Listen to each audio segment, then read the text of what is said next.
Actualidad, opinión, controversia, entrevistas, debates, Uniautónoma. Etimológicamente, el término eutanasia hace referencia al buen morir, en otras palabras, a morir sin dolor, y existen dos formas de practicarla. De una parte, la eutanasia pasiva refiere a la no prolongación de la vida por medios artificiales, es decir, a los pacientes terminales. Se les deja morir y solamente se les suministra paliativos para su dolor.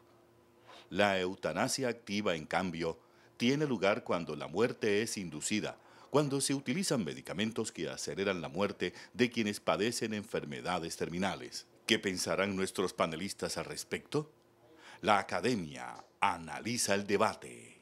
Hoy estrictamente se entiende eutanasia como homicidio por piedad, es decir, el causado a una persona por compasión frente a su sufrimiento o atendiendo ese deseo de morir.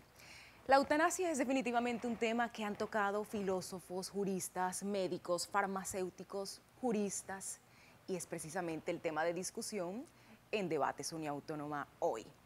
¿Qué se entiende por eutanasia? ¿Cómo va el debate de la legalización de esta práctica en el país? ¿Qué piensan nuestros panelistas? Ellos son... Doctor Fernando Borda, decano Facultad de Jurisprudencia, especialista en Derecho Público. Doctor Orlando Abello, director Programa de Derecho, árbitro en Cámara de Comercio. Doctor Álvaro de la Espriella, abogado, historiador, profesor de Ciencias Políticas. No se puede ignorar, sin embargo, que el debate sobre la eutanasia se da por cuenta no pocas veces de los patrocinadores de esta práctica y los detractores. Hoy por hoy nos acompaña el doctor Fernando Borda, el doctor Álvaro de la Espriella. Esperamos que muy prontamente siga con nosotros el doctor Orlando Abello. Doctor Fernando Borda, empecemos con usted. Dos principios fundamentales: la dignidad, el derecho a morir dignamente, pero por otro lado el respeto a la vida. Bueno, es una gran controversia ética, filosófica, moral, jurídica, médica, como dices tú. A través de la historia se ha discutido esto. Cuando se alcanzan niveles constitucionales, como los que hemos alcanzado con la Constitución de 1991, que uno de sus pilares fundamentales es la dignidad humana. Es más, cuando uno comienza a explicar el derecho constitucional colombiano al amparo de la nueva Constitución política, se va a encontrar que el trasfondo de casi toda la Constitución es la dignidad humana. Esa dignidad humana es un canon constitucional supremamente importante que recoge nuestra Corte Constitucional, y el año pasado la sentencia 970 le dio un término perentorio al Ministerio de Salud para que reglamentara ese tipo de muerte por piedad, que se alcanza cuando la persona está en una fase terminal, no hay tratamiento conocido y la persona manifiesta su voluntad de que le apliquen ese tipo de figura nueva en la legislación colombiana. El Ministerio expidió una resolución este año, la resolución 1216, y allí se estableció cómo funciona la eutanasia en Colombia, el comité para una muerte digna, cómo son los procedimientos técnicos desde el punto de vista médico, jurídico y psicológico para que ese comité se pueda reunir, ese comité pueda funcionar, para que ese comité conozca la historia clínica del paciente, para que conozca la voluntad, y una vez que ese comité toma la decisión, lo pasa a la IPS correspondiente para la aplicación de esa decisión. En síntesis, podemos decir que llegar a la eutanasia es como desarrollo de la Constitución política del 91. Más sin embargo, sabemos que hay personas que no están de acuerdo y muchas de ellas es por cuestiones eminentemente religiosas. Y precisamente a eso quiero llegar con el doctor Álvaro de la Espriella, porque él es muy cuidadoso con la parte semántica y siempre trata de aterrizar mucho a nuestros televidentes respecto al significado de las cosas. Y son muchos los que dicen que quiera llamársele eutanasia o no, encaja dentro de la palabra homicidio. ¿Qué piensa usted al respecto, doctor de la Espriella? No lo veo que pueda encajar, porque la semántica de homicidio implica la terminación en contra del derecho natural, en contra de la persona, y generalmente tiene implícito igualmente un concepto de violencia. Históricamente, el mundo ha presenciado que en todos los continentes la eutanasia ha levantado enorme controversia, pero siempre desde los puntos de vista que observa el doctor Fernando Borda. Hay países donde es absolutamente criminal la muerte digna, que inclusive no se llama así muerte digna, sino homicidio, crimen, asesinato, etc. Hay países de Asia, del Oriente Medio, donde esto ni siquiera Se concibe, están se hasta concibe, penalizadas. está completamente desterrado de cualquier discusión de carácter legal, filosófico, religioso. Los países occidentales, incluyendo los europeos, han ido poco a poco transformando su mentalidad en este tema, pero con el único propósito de irse adecuando a los adelantos que la medicina ha conquistado y a la nueva tecnología de la época moderna. Inclusive en casos como los Estados Unidos, la eutanasia en algunos estados de la Unión es aceptada y permitida y en otros no. Aquí influyen mucho los conceptos religiosos, los conceptos que influyen en las creencias.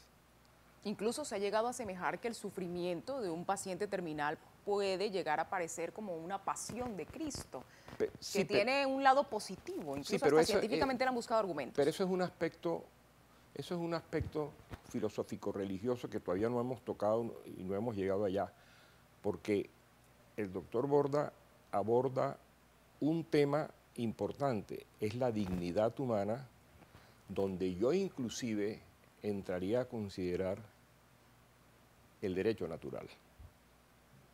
El derecho natural es la vida.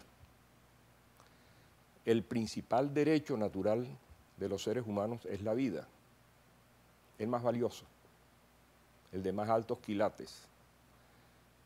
¿Qué tanto y hasta dónde, desde ese punto de vista, qué tanto y hasta dónde tiene la persona el derecho a decidir sobre quitarse o no quitarse la vida?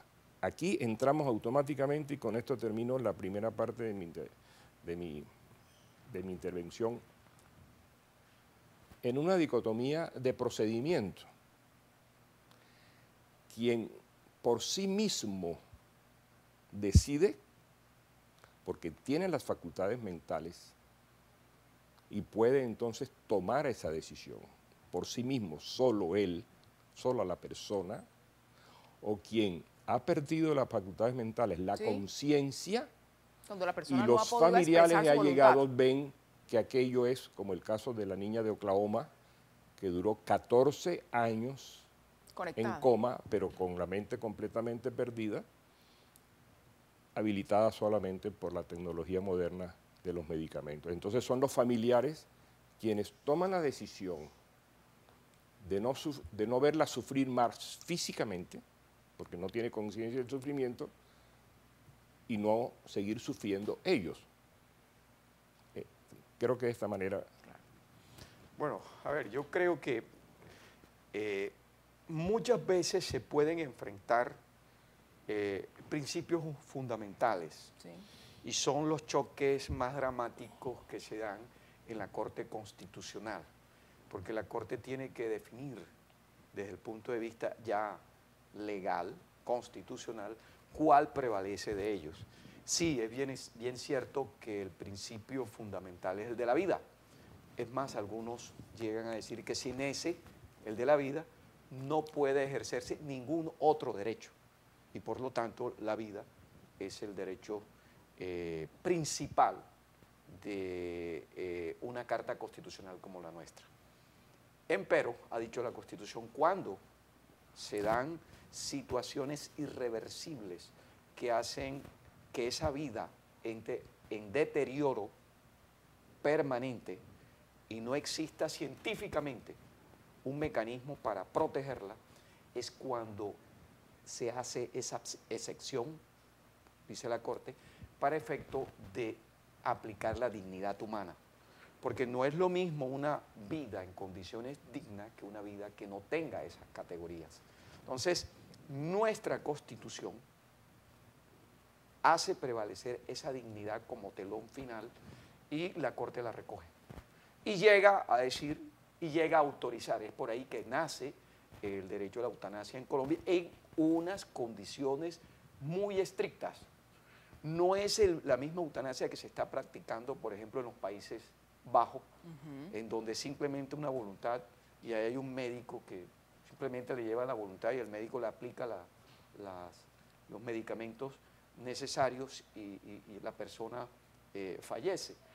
En el caso de Colombia hay una reglamentación que inclusive duró tiempo.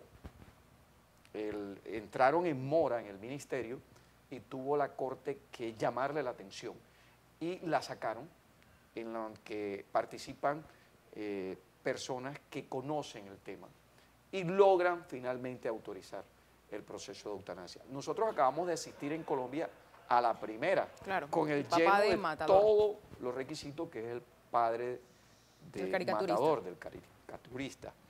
Allí pues prácticamente el país y el mundo se dio cuenta cómo se aplicó ese procedimiento en Colombia. Se siguieron todos los procedimientos. Recordaremos que al principio el médico del Comité para la Muerte Digna negó el procedimiento, Sí, dijo que no. Eso fue toda una controversia. El señor tuvo que presentar una acción de tutela porque sabía que la Corte ya tenía eso definido hace mucho rato y el comité echó hacia atrás la decisión original y autorizó. Pero fíjate que el que autoriza es el comité, pero el que... Previo consentimiento de la persona, obviamente. Por supuesto. Entonces dirán, la objeción de conciencia. Exacto. La objeción... Doctor, vamos a ese punto después de los mensajes institucionales porque precisamente queremos abordar en el segundo segmento ese tema tan importante. Ya regresamos. Actualidad, opinión, controversia, entrevistas, debates, Uniautónoma.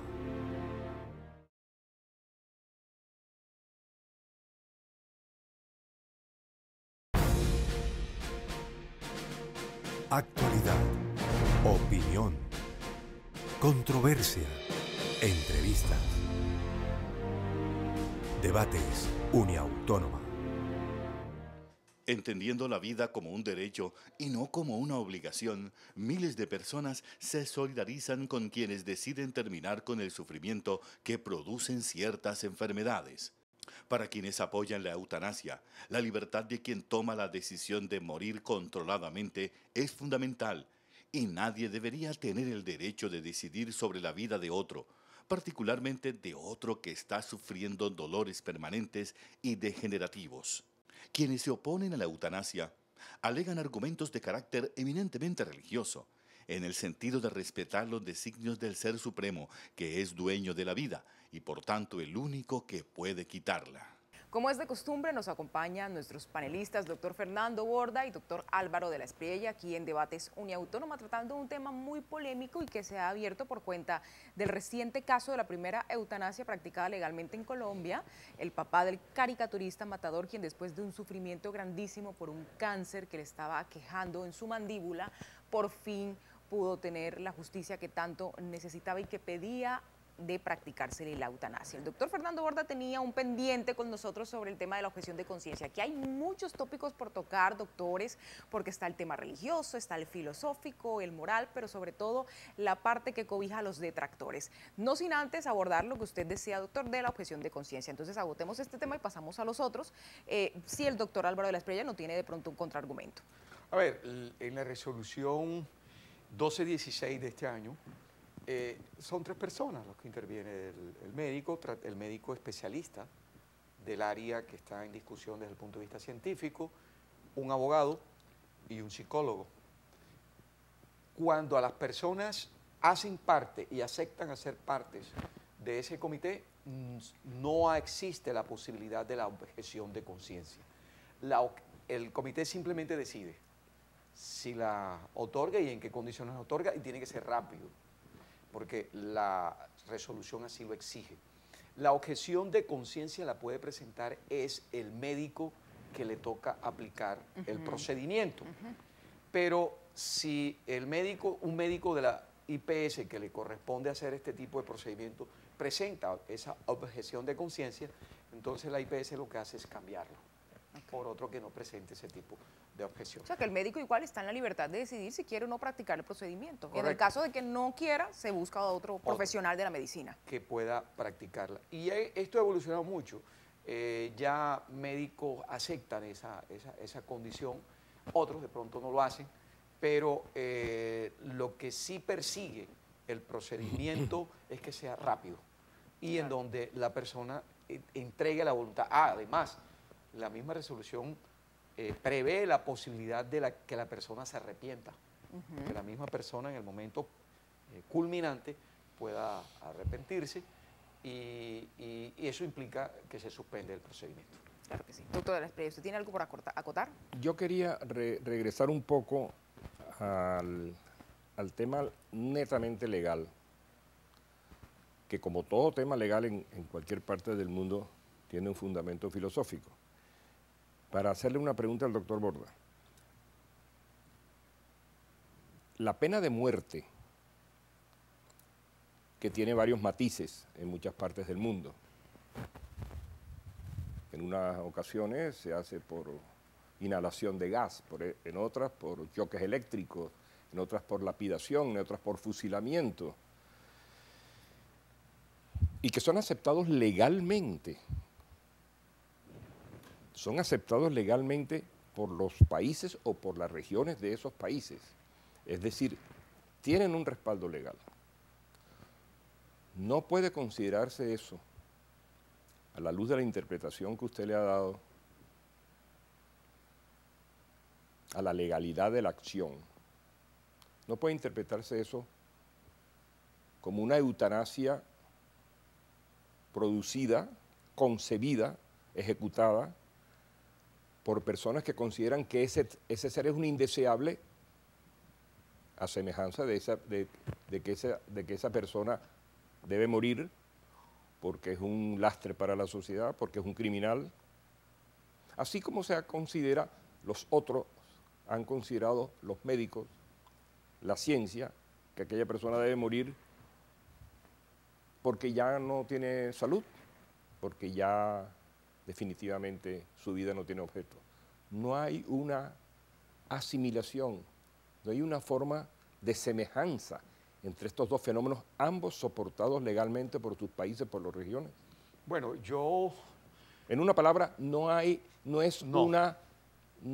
podríamos, o no podría considerar usted, yo no lo considero así, pero me gustaría escuchar su concepto. No es una parte de eutanasia legalizada bajo conceptos diferentes a la persona que la está sufriendo. La pena de muerte, no. Yo considero que no.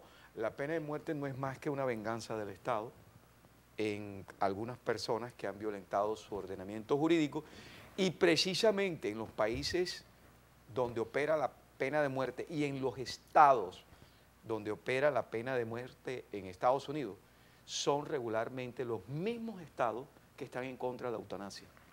Eso es cuestión de mentalidades. Cualquier persona, por el delito que haya cometido, es un ser humano. Y al amparo de nuestra Constitución merece protección. Por lo tanto, llevarlo a una pena de muerte sería violación de la Constitución. En el caso de la eutanasia, cuando todavía está de por medio la vida, hay un componente que es la dignidad humana. Pero perdónenme una Esa cosa. dignidad humana es la que protege la Constitución y le da una validez constitucional y la permite. Pero perdóneme esto. Usted hablaba de la objeción de conciencia, que es un hecho real. En el aborto legalizado en 3 casos en Colombia, la objeción de conciencia permite en último momento que el galeno, que el médico, diga, yo no hago eso. En la eutanasia puede suceder, de hecho ha sucedido, en un estado del oeste de los Estados Unidos, en el momento en que había que bajar la palanca para un ajusticiado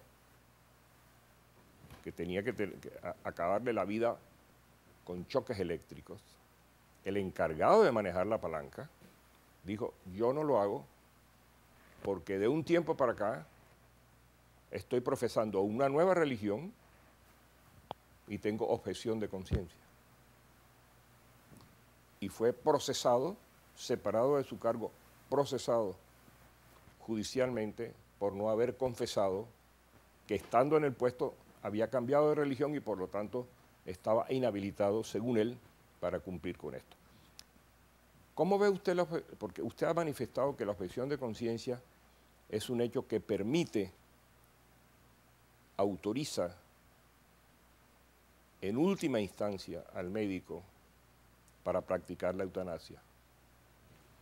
¿Cómo opera aquí cuando ya está legalizada por Colombia, con los requisitos que usted acaba de mencionar? Por mandato legal, simple y exclusivamente Pero entonces por mandato legal. Pero entonces no funciona la Constitución, la Corte, en su sentencia, la 970 del año pasado, establece esa posibilidad al amparo de la Constitución del 91 y ordena la reglamentación. Entonces, por mandato legal, existe en Colombia que el comité que se integre no puede hacer objeción de conciencia. El que puede hacer, lo dice la misma ley, el que puede hacer objeción de conciencia es el médico que la vaya a es practicar. el médico en la IPS que le toque practicarla.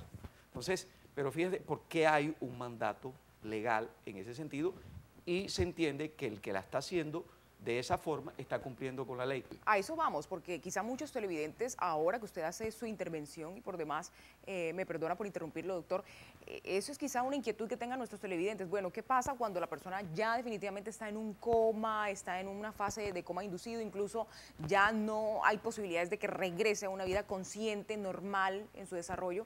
Y pues la familia tampoco tiene la parte económica para seguir con esos tratamientos que entre otras cosas son bastante costosos. Ahí, ¿qué nos dice la reglamentación? ¿O es solamente cuando la persona ha expresado su consentimiento? Sí, yo le voy... cuando ha expresado su consentimiento, Y para los casos en que no se puede porque ya cuando la persona está en su otro cabal mundo, y presenta su voluntad, esa voluntad se respeta. Se han visto múltiples casos, inclusive hay un libro que no tengo en la mente en este momento el título, que leí hace mucho tiempo, en donde se produjo un procedimiento de eutanasia, me parece que fue en Francia, por los familiares afanados, por una apurados, herencia. La cuestión es hereditaria. por cuestiones de herencia, Eso que es era perfecto. muy fabulosa.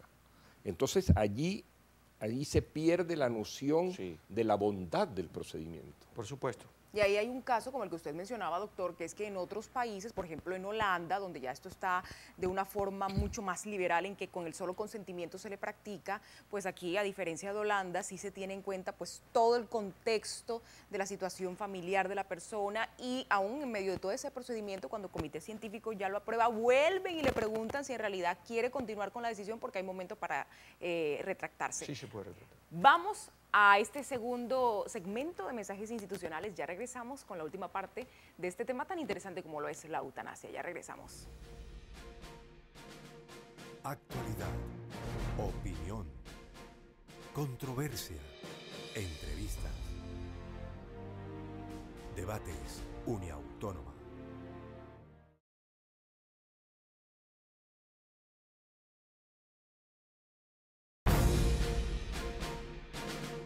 Actualidad, opinión, controversia, entrevistas, debates, Uniautónoma. Queremos tomar en cuenta los diferentes puntos de vista que intervienen en un tema tan polémico como lo es la eutanasia. Y obviamente está ese punto de vista religioso en el que muchos detractores no solamente afirman que la vida la da el Ser Supremo y como tal es el único que puede quitarla, sino que una vida en realidad tiene como componente inherente a ella el sufrimiento y que se le ha atribuido incluso hasta un efecto positivo al sufrimiento. ¿Qué piensa usted de esto? Doctor Álvaro Lesprey, vamos a empezar con usted en este segmento. La pregunta da para largo, para una respuesta muy larga. Pero resúmame, por favor. Porque yo solamente, este segmento, el último es corto, yo solamente la contrapregunto a usted. Ningún ser humano, ni usted ni yo, ningún ser humano le pidieron permiso para concebirlo y para hacerlo nacer. ¿Sí? Nosotros no recordamos que nos hayan llamado por teléfono, por celular, a preguntar, ¿tú quieres nacer? ¿Tú quieres ser hijo nuestro? Ni para la primera comunión. Ni para la primera comunión tampoco.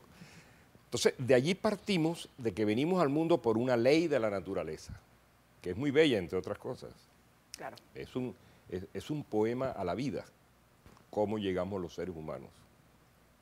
La contrapregunta es, ¿le da derecho a las religiones, a través de ese filtro, llegar a la conclusión, a muchas religiones, claro, de que como la vida depende de la naturaleza, unos dicen de un Ser Supremo, otros van más allá, hablan de Dios, otros muchísimo más allá, le dan nombre, fisonomía a ese Dios. Sí. Le da patente de corso a las religiones para decir que de la misma manera como nos dieron la vida, de la misma manera nosotros no podemos quitarnos la vida. Esa es la contrapregunta que le hago. Claro que sí. Y sobre todo la parte de las creencias religiosas, porque así como hablábamos en el segmento anterior, que son cuestiones de creencia, ¿se podría aludir este factor aquí, que es cuestión de creencia simplemente? Bueno, es evidentemente en creencias. Nosotros traemos una carga cultural producto de la religión imperante en nuestro medio.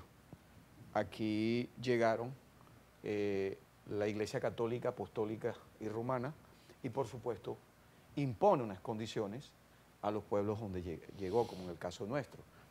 De pronto si hubiese llegado otro tipo de religiones, aquí tendríamos otro tipo de cultura.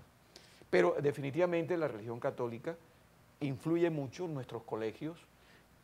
Hasta hace muy pocos años, los libros que se estudiaban en las universidades, en los colegios, tenían que pasar por una revisión de las casas curales y la religión era la que decía cuáles libros iban y cuáles libros no iban. Entonces, esa formación la tienen nuestros abuelos, la tienen nuestros padres, la tienen nuestros hijos, la tienen los muchachos ahora. Y por supuesto la asumen como una parte de su cultura y por supuesto que influye. Inclusive llegan a ser senadores y representantes que son los que hacen las leyes y ahí va esa carga cultural religiosa. Yo creo que aquí, como decía el doctor de la Espriella, invocando el derecho natural, si el Dios de mi religión me lo dio, que el Dios de mi religión me lo quite.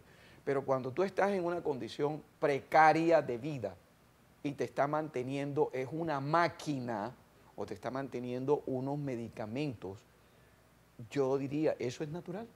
Pero una pregunta, una interpelación, doctor. ¿Usted cree entonces que las leyes colombianas que han reglamentado finalmente la eutanasia después de un largo proceso, como usted lo mencionó, han llegado a ser susceptibles de una influencia, de una presión por parte de la Iglesia Católica que hasta hace pocos años, a través de la figura invocada en la Constitución de Antigua, era el país del Sagrado Corazón?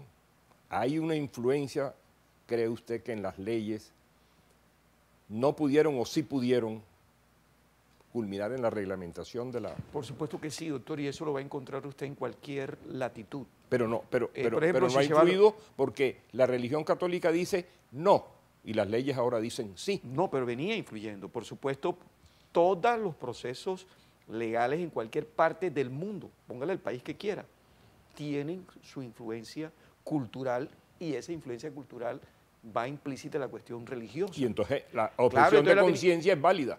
Ellos la desde ese traen, punto de vista. ellos la traen y todavía la tenemos en la legislación. Fíjate que yo la acabo de mencionar. Sí. Y nuestros legisladores que traen una formación de ese tipo también van y la incluyen. Lo que pasa es que las nuevas tendencias, los nuevos criterios de respeto a la dignidad humana los va llevando a modernizarse. Así Y es. toman decisiones como la que tomaron con la obligación de una resolución, pero eso es apenas este año, eso acaba de salir, eso es del 2015. Y se esperaba que el Congreso lo ¿Por qué? reglamentara hace rato. Porque los congresos de todas partes del mundo, es más, si nosotros no hubiesen llegado aquí la religión católica, apostólica y romana, sino por decirte algo, el mundo árabe, pues nosotros estuviéramos en otro tipo de cultura y otro tipo de legislación. Donde sería hasta inconcebible. El mundo bueno. árabe es, en ciertos aspectos que hemos tocado, es más severo, Por supuesto. Total. más severo Por todavía supuesto. que el cristianismo y el catolicismo Sí, lo en es. estas materias, en algunas materias. Así, pero quiero decirte con esto Las que religiones, pues no el mundo, no la población árabe, sino las religiones árabes, la musulmana. nosotros somos laicos. La Constitución nos señala que debemos Estado aparte, religión aparte. Y cuando hablo de religión no estoy hablando de ninguna religión en especial, estoy hablando de Sí, de todas. todas. Estoy hablando de todas. Y la nueva Constitución protege a todas. Entonces, cuando hablo de eso, lo hablo con el propósito de mostrar que todos esos procesos legales, sobre todo cuando tienen que ver con cuestiones de la dignidad humana, la vida, el aborto, la eutanasia, tiene un componente final allí religioso, en su origen. Y una pregunta que quizá también muchos televidentes pueden hacerse, bueno, pero si es una cuestión de creencia que no se le puede causar la muerte a otra persona por compasión, ¿no se está teniendo ahí compasión ninguna en el sufrimiento de la otra persona al dejarlo que siga con una vida aparentemente indigna? Bueno, ahí hay una gran discusión. Sí. Y es de tipo filosófico, porque algunos Es van a homicidio decir, por compasión, pero quienes no están de acuerdo no tienen compasión de ver a una persona persona- La sufriendo así. pregunta es, En ¿qué esa se, situación. qué se interpreta o qué se entiende por la palabra compasión? Ahí vamos. Es ¿Qué un se tema entiende? que Porque pica y usted se puede extiende. tener un concepto o una interpretación de la palabra compasión diferente a la mía. Totalmente. puede ser distorsionada con piedad O bondad, o bondad. o generosidad. Sí, entonces Entonces- es un concepto, es como la paz. Claro. Defíname la paz. La paz de pronto para uno es que la FARC deje Deja de las echar- armas. deje de echar balas, y para la otra es que haya más escuelas. Claro. Así es. Depende el concepto y el contexto en donde tú la estés utilizando. En todo caso, considero que la eutanasia en Colombia es un avance. Es un avance porque no hemos hablado de otras cosas. Los costos en que incurre el Estado Claro. y las clínicas y hospitales que mantienen ese tipo de personas con esa situación en donde, y lo vamos a decirlo, hay recursos de por medio Pero que hay- pueden ser utilizados para otros fines, para atender, por ejemplo, personas que sí pueden salvarse. Y hay Y otro, no, tienen mayores y no hay posibilidades de cómo vida. entregarle esas herramientas porque de pronto los recursos están en otras latitudes. y hay otros temas más profundos, inclusive que el que usted de buena manera está mencionando, los económicos, es el costo del sufrimiento humano. Doctor, no se me adelante. Este programa, la verdad, se hace cada vez más interesante a medida que vamos desarrollándolo y profundizándolo. Por eso les propongo que, por favor, en otra oportunidad podamos también debatir todos estos tópicos porque se nos acabó el tiempo. Así que muchísimas gracias por acompañarnos. A ustedes les toca construir criterio, mirar hasta qué punto tiene injerencia la moral y la religión en nuestro Estado social de derecho. A la postre es una cuestión de fe, es una cuestión científica. Usted, con todos estos postulados que hemos tratado en Debates Unión Autónoma, podrá saberlo. Hasta una próxima oportunidad.